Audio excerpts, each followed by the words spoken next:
Hi everyone and welcome to Lucky Loaders 15, where I'll be giving you 3 tips for tomorrow's horse racing action. Now before we get into that, I quickly just want to apologise for not doing a video here on my YouTube channel over the last couple of days. I did make it clear in my last video that I was going away for the weekend, so I just unfortunately didn't have the time to record, but I will recap my latest video which came out on Friday morning for Saturday's racing. And in the end, from my tips on Saturday, we just came out of a small loss. We did have a winning nap at Newmarket with Golden Pass. Was quite well supported in the end, advertised at 5-2 and final SP was 2-1, so that was a good result for us there. But yeah, away from that, our other selections were slightly disappointing at Newbury. Seattle Rock could just never get into the race. C-Band as well was disappointing. So yeah, it wasn't our finest hour this weekend, and also as well, Far Away was well beaten at Market Raisin, so a little bit frustrating there. But on the whole, we've not been in bad form of late, and hopefully we can have some more winners for you this week. So yeah, 3 tips for tomorrow's racing, and we're going to be going to Ffos Las for the first one of them for the 445. A rare flat feature there. They do have a few flat features every year, but more known as a jumps track in my opinion. But they've got a meeting there tomorrow, and this is where my nap's going to be coming from. It's in the 445, and I'm going to go with a horse called Asadjumeirah for Jim Crowley and Burrows. Currently available at the time recording at 2-1.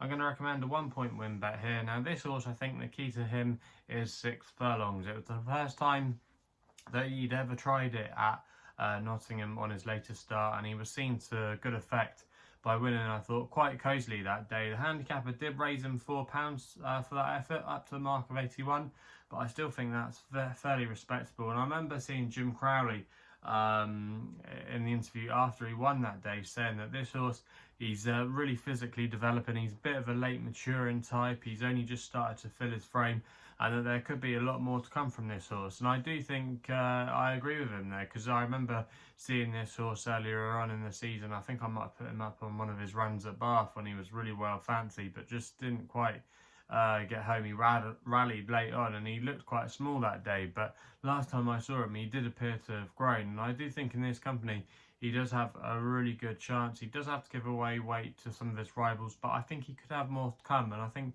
in time he could be a horse that might be able to go on to rate in the high 80s or possibly low 90s. So I do think Burrows has found a good opportunity here, and I think he'll take all the beating in this race tomorrow at Ffos Las, and that's why he's going to be my nap in the 445. We then go for a bit of flat action in the evening in the 645 at Nottingham with a horse called Theocrat for Ross Ryan and Nigel Hawke, currently available at 10-1, and this is where my long shot's going to be at 10-1, and I'm going to recommend a 0.5 each way selection here. Now this horse is becoming a little bit of a cliff horse for me. You might remember I put him up at quite a big price when he ran at Chepstow a few weeks ago, where he was really well backed into around about 11-1. I think I put him up at like 33-1 or something. He was quite a big price, I remember that day. But if you go back and watch the race, it was a fascinating race for him, because he was travelling there on the bridle, and I'm thinking, God, he's actually got a really good chance of at least making the frame. He was absolutely cruising.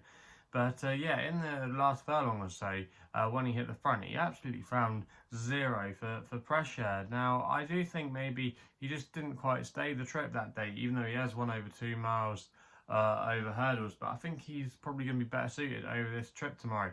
And I think if they try patient tactics again and don't hit the front too early, he could be seen to good effect. I think they might have learned a lot about him that day, and the key to him is quick ground.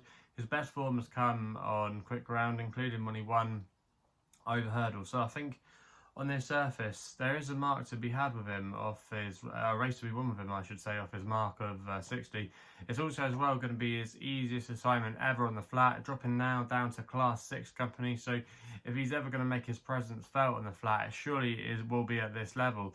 And I do think he's got a chance of filling the frame there at 10-1, and that isn't a bad each way price. So that's why he's going to be my long shot of the day in the 645 at Nottingham. We then head to Chelmsford for the all-weather action there with their last race with my next best. It runs in the 840, and it's a horse called Headingley for Ben Curtis and Mark Johnson. At the current time recording, was available at 5-1. I'm going to recommend a 1 point win bet here. Now this horse is returning to Chelmsford, where in fact it's his only ever appearance on the all-weather when he won here over the course and distance last year. So I think he could have a bit more to offer returning to the all-weather. He's been running okay this year. He ran better, I think, than the bare form suggests last time out at Newmarket when he finished 7th there at the July Festival in a really warm handicap against some real improving 3-year-olds. He was dropped £3 by the handicapper for that, and that was over 10 furlongs. And here he'll be dropping back to a mile, which I think could really suit him. He's got a good draw to tomorrow to capitalise from in stall 5. He likes to be handy.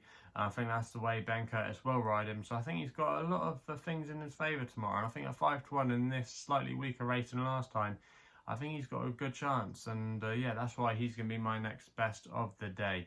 So there are the 3 tips for tomorrow's horse racing action. If you're still enjoying these videos, remember to hit that thumbs up button and subscribe here to my YouTube channel at LuckyLoaders15. Also as well, if you want to follow me on Twitter, the place to do so is at LuckyLoader15. That is my handle. Also as well, let me know in the comments box below what you'll be backing tomorrow. If you want to find out a little bit more about myself as well, my website is www.chrisloaderracing.co.uk. Please gamble responsibly. Hopefully we can have some winners for you tomorrow, and we'll be seeing you soon.